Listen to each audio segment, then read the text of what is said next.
Assalamualaikum warahmatullahi wabarakatuh. Alhamdulillah, tidak terasa kita sudah menginjak pada pertemuan yang keempat. Nah, kita akan mempelajari hukum perdata. Saudara buka buku bab 3-nya, yaitu halaman 19 tentang pengertian dan pembagian hukum perdata. Jadi di sini akan saya ulang kembali atau saya perdalam kembali tentang pengertian hukum perdata yang sudah saya jelaskan baik pada bab pertama maupun bab kedua. Semoga saudara tetap dalam kondisi sehat walafiat, tetap dalam lindungan Allah Subhanahu wa taala, dan kita mulai terlebih dahulu pertemuan ini dengan membaca ulumul Quran. Al-Fatihah.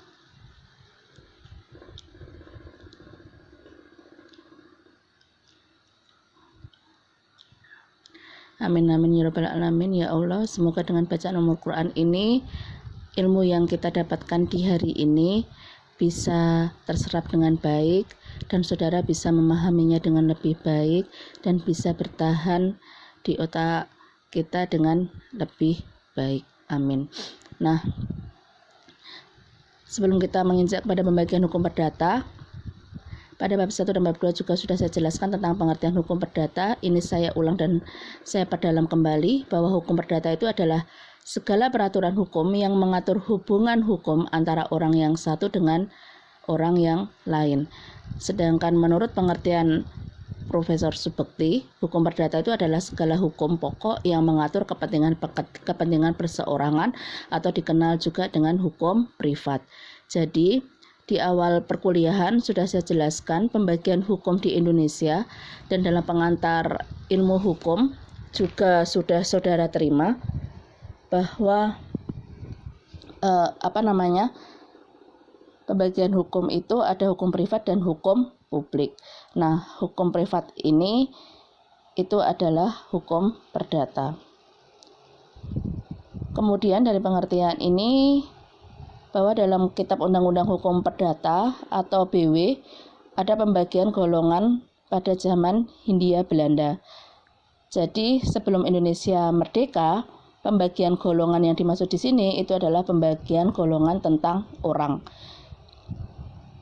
Pada zaman Hindia Belanda atau zaman penjajahan Belanda dan awal keberlakuan KUH Perdata di Indonesia atau BW, yaitu pada tahun 1848, pada masa itu penduduk Indonesia itu dibagi menjadi 3 golongan. Jadi Hindia Belanda itu adalah Indonesia pada waktu penjajahan Belanda. Nah, berdasarkan asalnya, jadi pembagian orang berdasarkan asalnya, yaitu pasal 163 IS, dibagi menjadi 3 golongan. Yang pertama itu adalah golongan Eropa. Golongan Eropa ini terdiri dari semua orang Belanda, semua orang Eropa lainnya, semua orang Jepang, dan semua orang yang berasal dari tempat lain yang di negaranya tunduk kepada hukum keluarga yang pada pokoknya berdasarkan asas yang sama seperti hukum Belanda.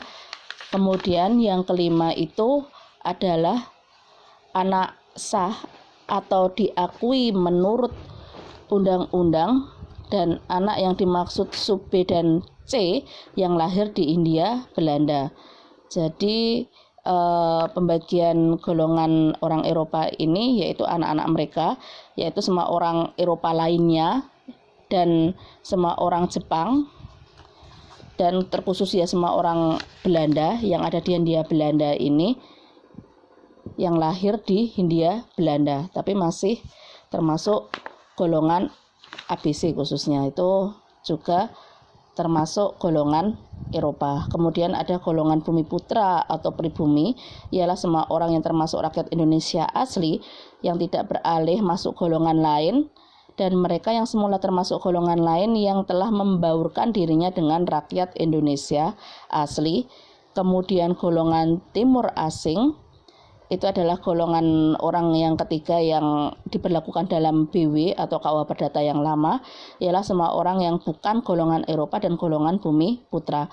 Nah, yang termasuk golongan timur asing ini adalah mereka pedagang-pedagang Arab kemudian pedagang dari Afrika, kemudian juga pedagang-pedagang dari Cina, Malaysia atau Singapura atau sekitar Indonesia yang bukan termasuk golongan Eropa.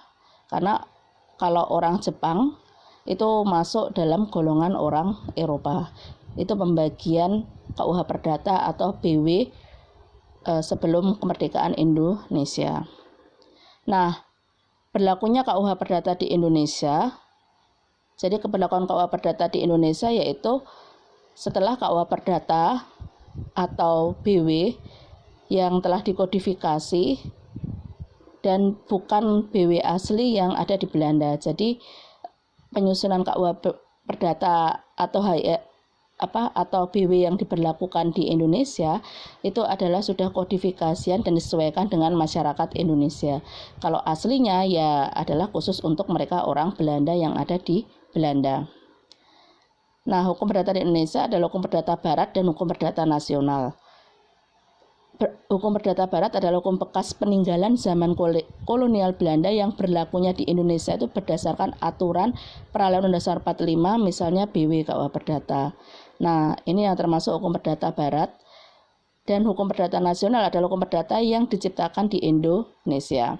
Jadi, yang berlakunya KUH Perdata Indonesia itu bisa saudara tambahkan. Jadi KUH Perdata di Indonesia ini bisa dibagi menjadi 3 sebenarnya, yaitu hukum perdata lama atau hukum perdata kodifikasi sebelum Indonesia merdeka, karena Indonesia itu adalah jajahan Belanda. Kemudian yang kedua, hukum perdata barat, itu adalah hukum bekas peninggalan zaman kolonial Belanda yang berlakunya di Indonesia berdasarkan aturan Peralihan Undang-Undang Dasar 45, misal BW atau KUH Perdata. Jadi ini KUH Perdata pasca Indonesia merdeka. Dan hukum perdata nasional, yaitu hukum perdata yang diciptakan di Indonesia, yaitu aturan-aturan khusus di mana masuk dalam ranah hukum perdata tetapi di luar BW atau KUH Perdata kolonial atau di luar hukum perdata barat. Sampai sini ada yang ditanyakan anak-anak?